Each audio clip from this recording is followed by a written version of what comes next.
আক্তার আলীর কাছে যাব। আক্তার আলী, আসলে ব্যাপারটা কি বলুন তো, মানে ফান্ডাটা কি? আপনি এতদিন ধরে এই প্রক্রিয়ারমেন্ট থেকে শুরু করে সমস্ত কিছুর সাথে যুক্ত।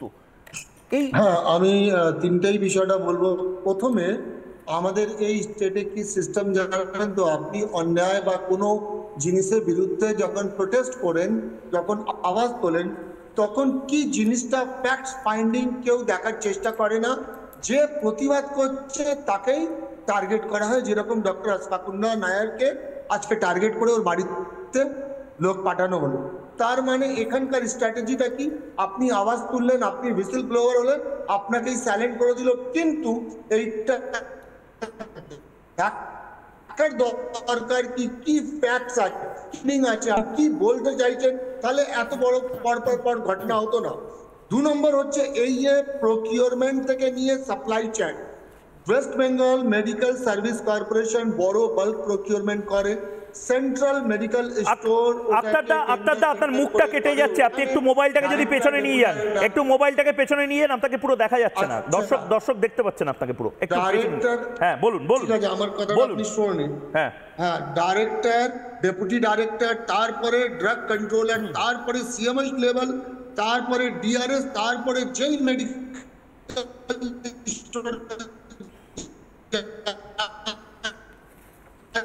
সেখানে স্টোর কিপার, পান্তরপাতি আছে, স্টোরেজ সিস্টেম।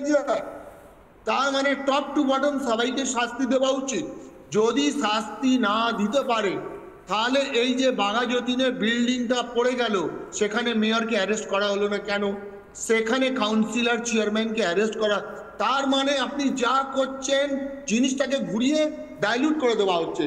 আসলে যাদের involvement, manufacturer involvement, factory involvement, distributor involvement, quality control, ডিস্ট্রিক্টে জানেন তো কোয়ালিটি কন্ট্রোলের লোক আছে প্রত্যেকটা মেডিকেল কলেজে।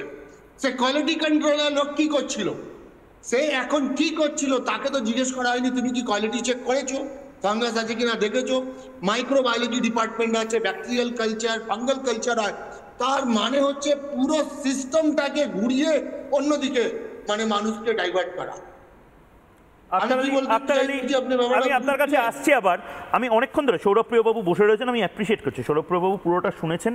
সৌরভপ্রিয় বাবু পুরোটা আপনাকে আমি বলার সুযোগ দিচ্ছি, কিন্তু একটা জিনিস সৌরভপ্রিয়দা, এটা বোধহয় খুব ইনডিসেন্ট। মানে আপনার বাড়ির লোকও যদি আজ এরমভাবে ভর্তি হতো, মানে তৃণমূল করছে, এই রিঙ্গাল ল্যাক্টেট যে স্যালাইনটা, সেটা তো বিজেপি, তৃণমূল, কংগ্রেস, সিপিএম দেখে আসে না।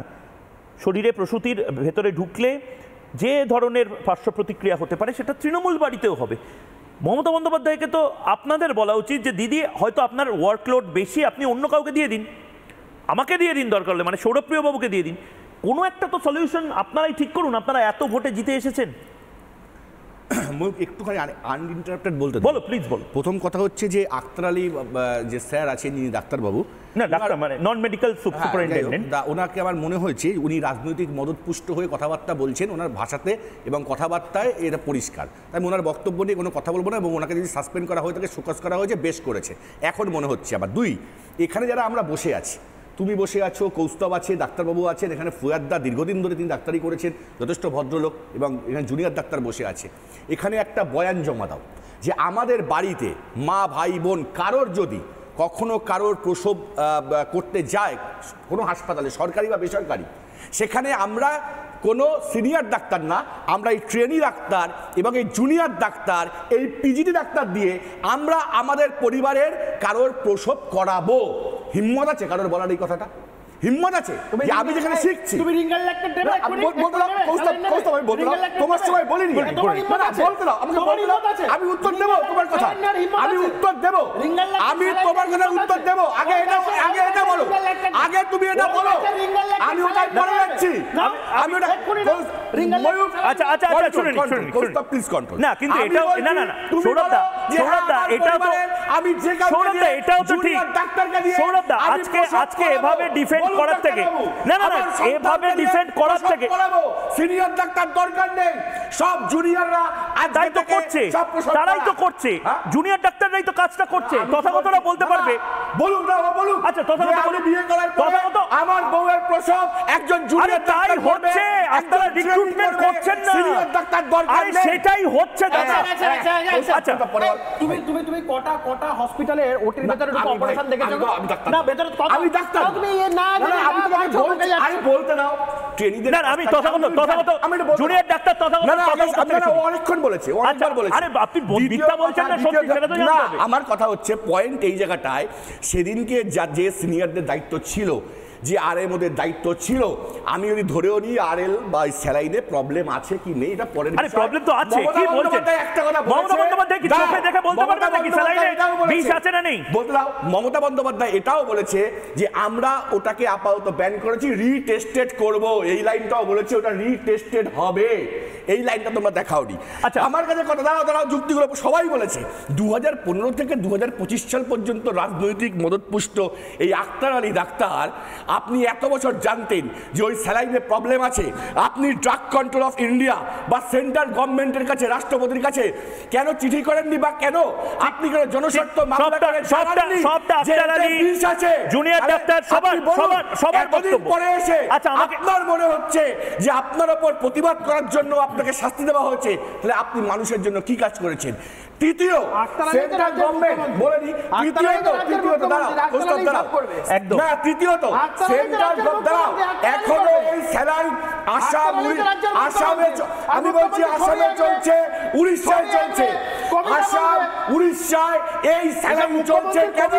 সেন্ট্রাল গভর্নমেন্ট জবাব দিক, কেন সেন্ট্রাল গভর্নমেন্ট এই কোম্পানিকে? আচ্ছা, আমি দুজনকেই থামাচ্ছি, আমার সময় একদম সীমিত বলে।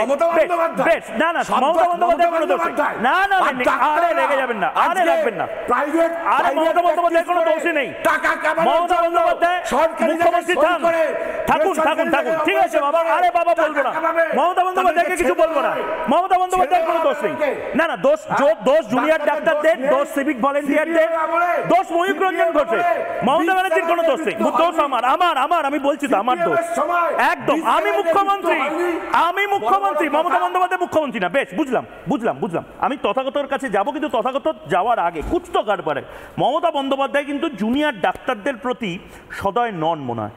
জুনিয়র ডাক্তারদের নিয়ে আজ উনি যা মন্তব্য করলেন সেটা একবার শুনুন।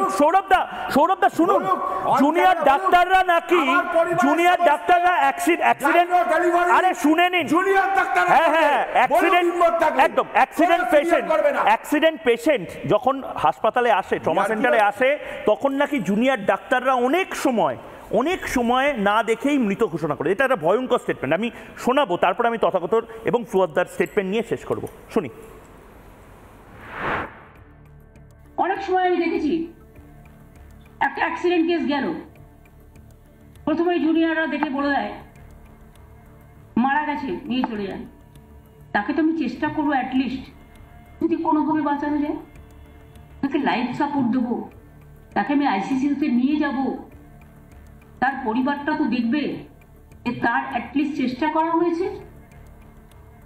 অনেক কেস তো এরকমও আছে যে কোমায় চলে যাওয়ার পরেও ফিরে এসছে, কাজে পত্রপাঠ বিদায় দেওয়াটা আমাদের কাজ নয়। আমার হাতে ঠিক 2 মিনিট সময় আছে, খুব সিরিয়াস জায়গায় তথাগত, এটা কিন্তু খুব বড়, খুব গভীর একটা অ্যালিগেশন। জুনিয়র ডাক্তাররা পেশেন্টকে তার মানে প্রপারলি দেখছেন, এবং এমন একটা জায়গাতে উনি হার্ট করলেন, অর্থাৎ অ্যাক্সিডেন্টের কেসে জুনিয়র ডাক্তাররা আগেই মৃত ঘোষণা করে দিচ্ছে। ভয়ঙ্কর স্টেটমেন্ট এটা। দেখুন, সবার জন্য তো বয়ানে সই করা হলো কেন এটা বলো, বয়ানে সইটা কেন বলো, এই কেসে বয়ানে সই হয় না, না উত্তর দিতে হবে, বয়ানে সই হলো কেন? চিৎকার করো না। 20 স্যালাইন পাওয়ার পর মরণাপন্ন অবস্থায় হেলে উনি সেন্টার অফ এক্সেলেন্স স্কিমে যেতে পারছেন, আর শাসক দলের নেতা বীরভূম থেকে বেরোচ্ছেন, উডবান ওয়ার্ডে বেড বুক হয়ে যাচ্ছে।